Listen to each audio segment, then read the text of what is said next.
G'day folks, Jim Langlands here from FX Charts with the currency outlook for the Finance News Network for Friday the 30th of November.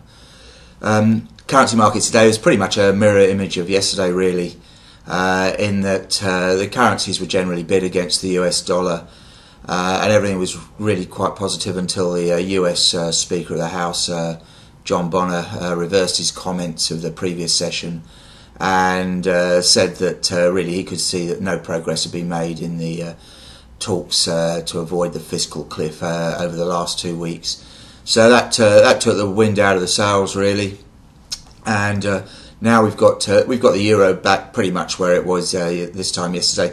It got up to meet trendline resistance at 130.13, I think the high was, but that was as good as it got, and it turned lower pretty sharpish. Got down to a low of just under 129.40, and since then has spent the rest of the session recovering.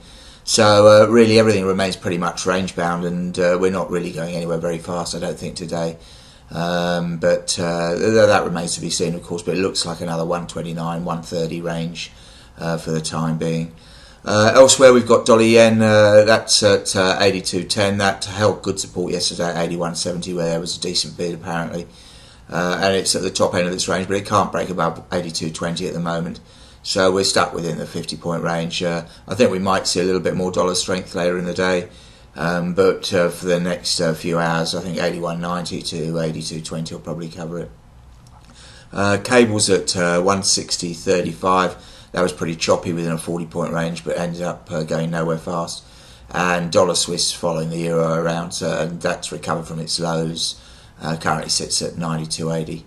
The Aussie and the Kiwi, likewise, they both got the wind taken out of their sails. In the case of the Aussie, the Capex data provided a bit of a top for it, and it came a little bit lower. The Kiwi stayed bid. There was a bit of selling of Aussie, buying of Kiwi on the cross.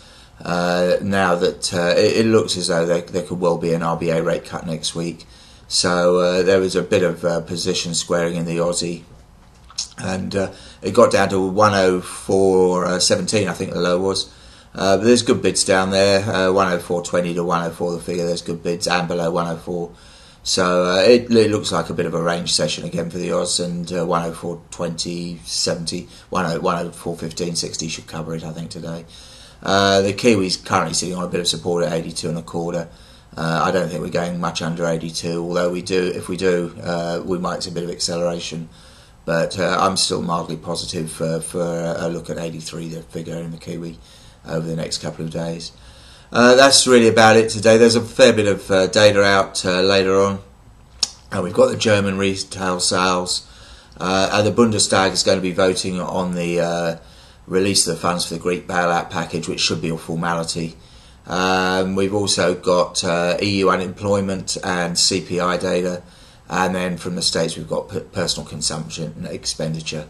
So it might be a bit of a choppy day, but I think ultimately direction is going to depend on what the politicians have to say about things, and really until we get anything affirmative there one way or the other, I think we're just going to sit around here and go nowhere fast really into the weekend. So that's really about it today. If you do want a more comprehensive outlook on the markets, go to the website as usual, www.fxcharts.com.au. And that aside, please just remember that anything here is a personal outlook only, and it's not meant to be used as trading advice. So that's all for the day, all for the week really. So have a very good weekend, and we'll talk to you on Monday. Cheers.